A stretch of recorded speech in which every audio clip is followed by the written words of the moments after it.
Kalau tidak aktif rasa Allah di dalam hati, hati tidak pernah merasakan hadirnya Allah memandang dan memperhatikan kita, itulah yang menyebabkan solat kita itu asal-asal saja tuh.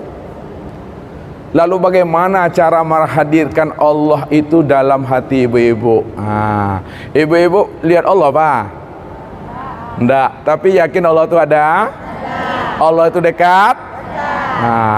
Lihat, ini contoh, Ustaz beri contoh, Ustaz membawa ibu-ibu berpikir aja. Ini ada AC nih, kan ada anginnya nih. Pertanyaan Ustaz, bisakah kita yang hadir ini melihat angin yang keluar daripada AC ini? Bisa melihat angin? Bisa. Tapi bisakah ibu-ibu merasakan angin itu hadir pada batang tubuh? Apa buktinya, Bu? Dingin, sejuk. Jadi kenanya batang tubuh kena angin lalu merasa sejuk dan dingin, itu menandakan ibu-ibu mampu merasakan hadirnya angin itu pada batang tubuh. Rasanya dingin dan sejuk. Itu kalau angin. Itu kalau angin tuh. Sekarang bagaimana ibu-ibu walaupun tak mampu memandang Allah, tapi ibu-ibu mampu merasakan hadirnya Allah itu pada batang tubuh ini. Bagaimana caranya tuh? Asailah. Merasa diawasi. Merasa takut. Rasa. Ya rasa, Bu. Kalau angin rasanya dingin. Kalau hadirnya Allah bersama kita rasanya apa? Oh, merasa diawasi. Bolehlah itu. Boleh untuk pendapat pertama, boleh. Kita mesti tahu wujudnya. Kalau angin tadi wujudnya dingin, sejuk pada diri. Tapi kalau Allah apa rasanya? Rasa nano-nano apa? Lihat.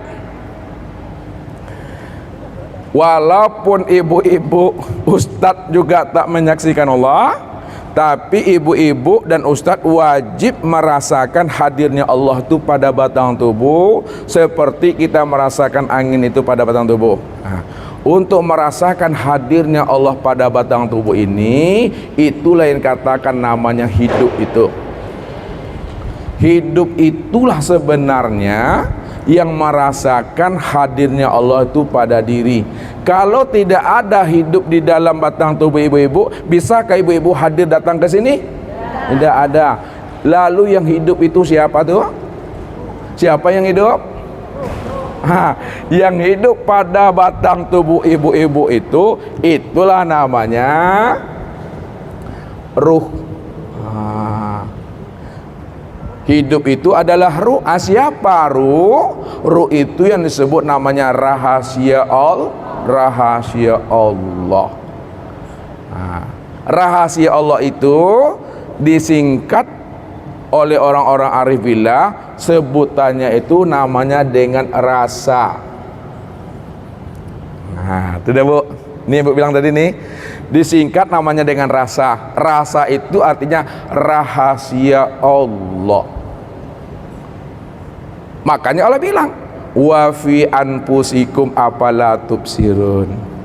Aku ini telah wujud dan hadir berserta dirimu. Kenapa tidak kamu pikirkan, kata Allah. Makanya ketika Rasulullah pernah ditanya oleh sahabat, ya Rasul, apakah Allah itu jauh di langit atau Allah itu dekat, ya Rasulullah? Rasulullah dalam memberi jawaban, ibu-ibu tak pernah mandai-mandai. Mandai-mandai tahu? Tebak-tebak aja dah. Nabi itu kata Allah, wa ma yantiku anil hawa in huwa illa wahyu yuha. Tidaklah Nabi itu berbicara, memberikan jawaban sesuatu, melainkan beliau bercakap, memberi jawab kepada sesuatu itu berdasarkan wahyu yang diwahyukan Allah ke dalam hatinya. Ketika itu Nabi menunggu sebentar, sejenak turunlah firman Allah yang menjelaskan untuk memberi jawaban sebuah pertanyaan sahabat tadi. Apa jawabannya Allah beri? Wa iza sa'alaka ibadi anni fa inni qarib. Muhammad, apabila ada hambaku bertanya kepada engkau, hai Muhammad, tentang diriku, apakah aku katanya jauh di langit atau aku dekat?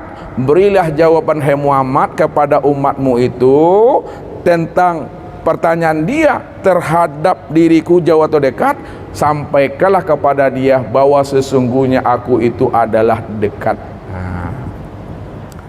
Lalu beliau pun bertanya kembali, kalaulah Allah itu betul-betul dekat ya Rasul, bagaimana dekatnya Allah itu dengan kita? Lalu turun pun lagi firman Allah menjelaskan bagaimana dekatnya Allah itu dengan kita. Kata Allah, wa nahnu aqrabu ilaihi min hablil warid. Sesungguhnya aku ini lebih dekat dengan dirimu daripada urat nadimu. Allah itu lebih dekat, lebih dekat daripada urat nadi itu. Kalaulah mata hitam dengan mata putih yang ada pada mata kita ini dekat menurut ibu-ibu, maka Allah itu lebih dekat lagi dengan diri ibu-ibu daripada dekatnya mata hitam dengan mata putih ini. Kalaulah rasa itu dekat pada diri kita, maka Allah lebih dekat lagi dengan diri ibu-ibu dibanding dekatnya rasa dan perasaan itu pada diri.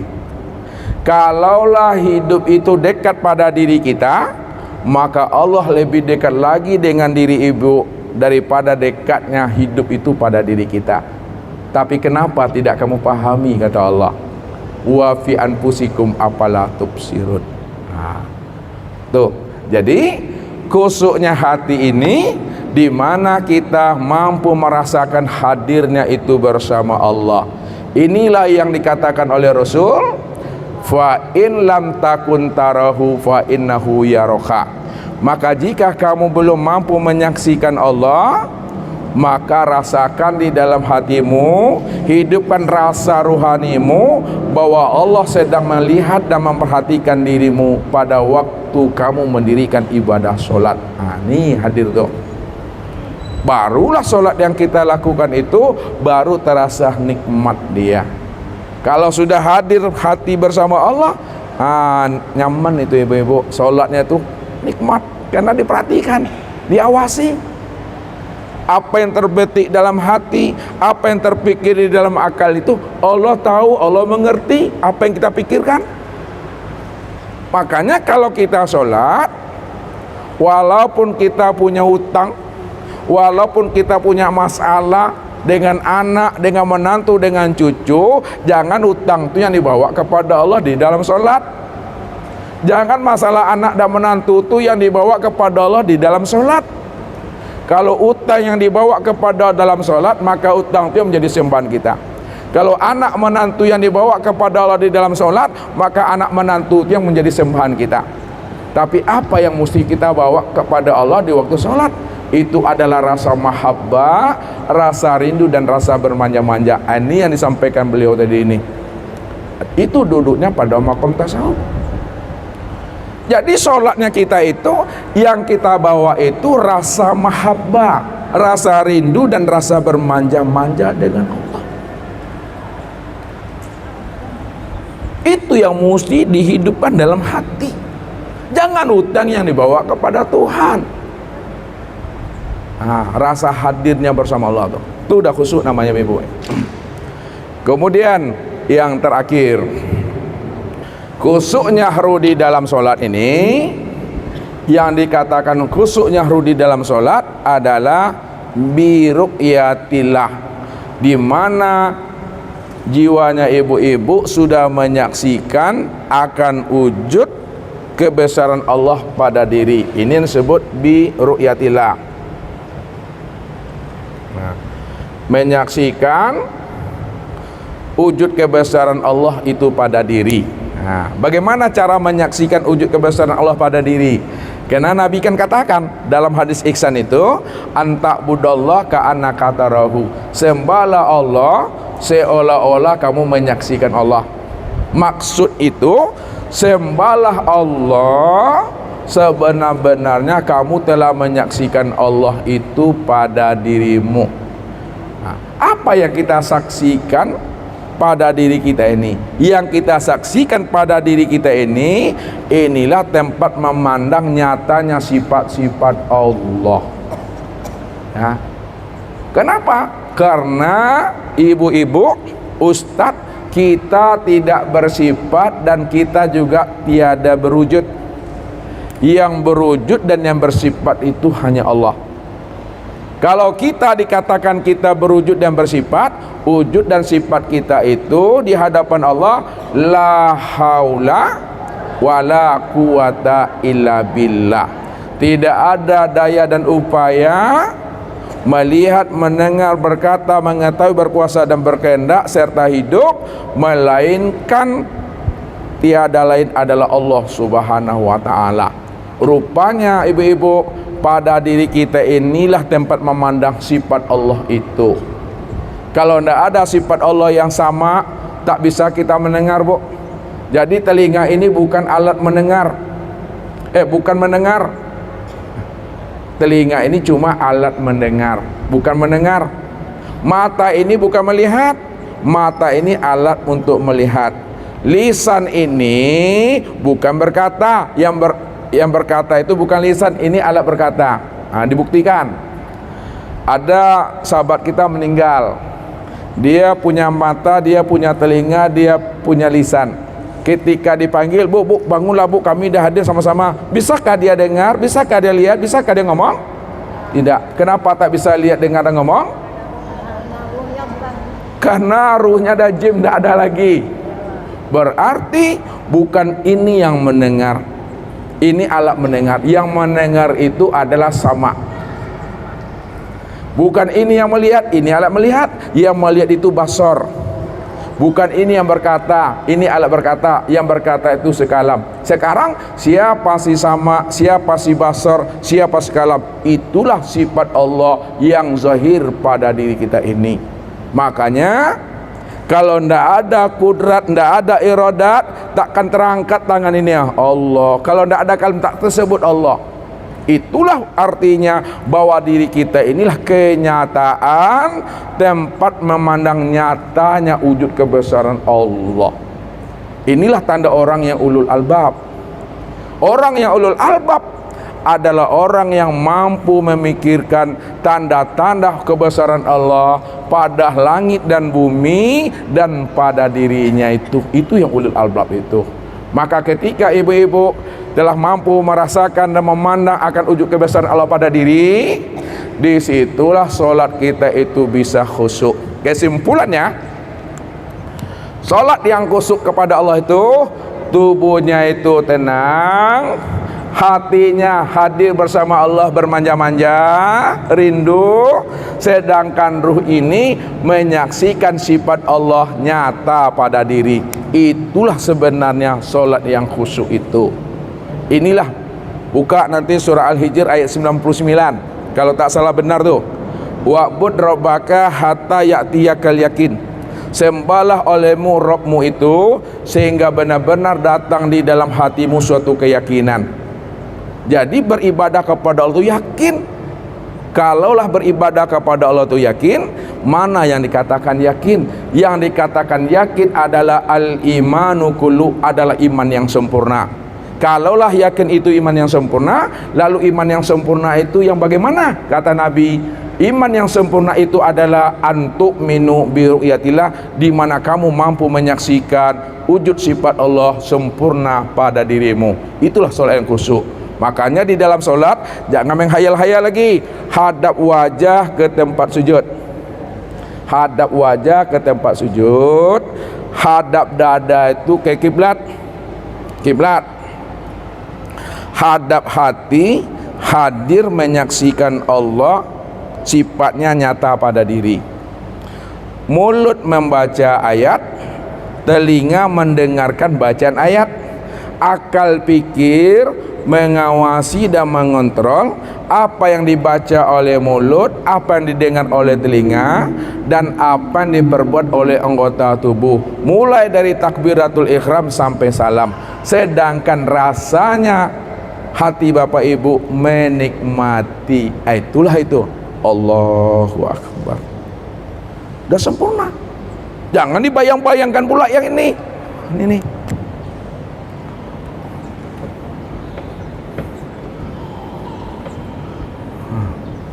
Kalau ini yang kita bayang-bayangkan, ini berbahaya.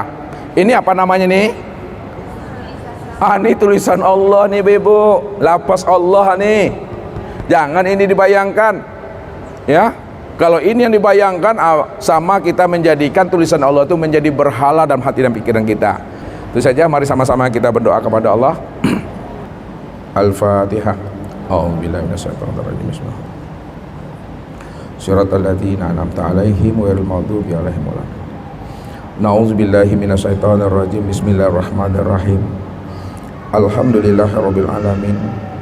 Wassalatu wassalamu ala asyrafil anbiya'i wal mursalin wa ala alihi wa sahbihi rasulillahi ajma'in. Allahumma ja'al jam'ana jam'al marhumah wa tafarruqana min ba'dihi tafarruqan maksumah. Wahai Allah, jadikanlah pertemuan kami ya Allah pada sore menjelang petang ini ya Allah suatu pertemuan yang mendapatkan cinta dan belian kasih sayang-Mu ya Allah. Dan jadikan pula ya Allah di akhir pertemuan kami ini ya Allah juga di akhir pertemuan yang mendapatkan ridho dan ampunan-Mu ya Allah ya arhamar rahimin. Rabbana la tuzigh qulubana ba'da idh hadaitana wa hab lana min ladunka rahmatan innaka antal wahhab. Wahai Allah, jikalau Engkau telah menanamkan hidayah dan petunjuk itu dalam hati dan jiwa kami ya Allah, maka janganlah Engkau cabut hidayah itu dari hati kami ya Allah, karena Engkau antar Rahman dan Rahim ya Allah. Engkau maha cinta dan maha kasih sayang ya Allah. Cinta dan kasih sayang-Mu ya Allah melebihi cinta dan kasih sayangnya kami terhadap diri kami ya Allah. Jikalaulah ayah bunda kami sayang dan cinta kepada kami ya Allah, maka cinta dan kasih sayang-Mu ya Allah melebihi cinta dan kasih sayangnya ayah bunda kami terhadap diri kami ya Allah. Oleh karena itu ya Allah, hidupkan dan tumbuh suburkanlah rasa mahabbah, rindu dan bermanja-manja itu dalam hati dan jiwa kami ya Allah, sehingga hati ini ya Allah mampu merasakan akan kehadiran dan kedekatan diri-Mu ya Allah yang telah nyata dan wujud pada diri ini ya Allah ya arhamar rahimin. Allahumma fir lana dzunubana wali walidaina warhamhuma kama rabbayana shaghira wali jamil mu'minina wal mu'minat wal muslimina wal muslimat al ahya'i minhum wal amwat bi rahmatika ya arhamar rahimin. Wahai Allah, ampunilah dosa kami dan dosa ayah bunda kami ya Allah, dosa orang-orang yang kami cintai dan kami kasihi ya Allah. Jikalau ayah bunda kami dan orang-orang kami cintai dan kami kasihi ya Allah telah berpulang dan kembali kepadamu ya Allah, terima ya Allah seluruh amal ibadah dan ketaatan amal soleh mereka ya Allah. Tempatkan mereka sebaik-baiknya ya Allah di dalam kandungan Rahman dan Rahim-Mu ya Allah ya arhamar rahimin. Jikalau ayah bunda kami dan orang-orang yang kami cintai dan kami kasihi ya Allah tidak lagi bersama kami ya Allah, bersama kami ya Allah, maka bimbing dan tuntun mereka ya Allah. Jadikanlah lisan mereka lisan yang senantiasa berzikir dan ingat akan diri-Mu ya Allah. Jadikan hati mereka ya Allah hati yang pandai bersyukur atas nikmat yang Engkau titipkan kepada mereka ya Allah. Jadikan ya Allah ruhani mereka ya Allah, ruhani yang senantiasa bermusyahadah dengan diri-Mu ya Allah. Mudah-mudahan di akhir kesudahan hidup mereka tetap di dalam kalimat la ilaha illallah Muhammad Rasulullah. Allahumma faqihna fid din wa 'allimna at-taqwil wa ja'alna minar rasyidin. Wahai Allah, berikan kami kemudahan dalam memahami agama kami ya Allah, dan jadikanlah kami orang-orang yang senantiasa mendapatkan hidayah dan petunjuk ya Allah, sehingga kami mampu memahami akan rasa ini hidup selalu bersama-Mu ya Allah ya arhamar rahimin. Oleh karena itu ya Allah ya arhamar rahimin, ridha ya Allah setiap penglihatan mata yang kami tatap ini ya Allah, ridha ya Allah setiap pendengaran telinga yang kami dengar ini ya Allah, ridha ya Allah setiap tutur kata yang terlontar daripada lisan kami ini ya Allah. Ridhai ya Allah setiap lintasan hati yang terbetik daripada qalbi kami ini ya Allah. Ridhai ya Allah setiap perbuatan tangan dan kaki kami ya Allah dalam meraih dan melangkah untuk mendapatkan ridho dan ampunanmu ya Allah ya Arhamar Rahimin. Jadikan ya Allah diri kami dan keluarga kami ya Allah menjadi orang-orang yang Rabbani ya Allah, yang sempurna imannya ya Allah, yang sempurna Islamnya ya Allah, yang sempurna tauhid dan makrifatnya kepadamu ya Allah, sehingga kami benar-benar ya Allah hidup beserta bersamamu ya Allah ya Arhamar Rahimin. Rabbana atina fid dunya hasanah wa fil akhirati hasanah wa qina azabannar. Wassallallahu ala sayyidina Muhammadin wa ala alihi wa sahbihi ajma'in. Subhana rabbika rabbil izzati amma yasifun wa salamun alal mursalin walhamdulillahi rabbil alamin. Taqabbalallahu minkum minna wa minkum taqabbal ya karim. Demikian ibu-ibu yang dimuliakan Allah, dengan doa yang kita baca dan kita amin bersama mudah-mudahan dijabah oleh Allah. Ini saja ibu-ibu yang dimuliakan Allah, lebih dan kurang Ustaz akhiri. Billahi taufiq wal hidayah. Wassalamualaikum warahmatullahi wabarakatuh.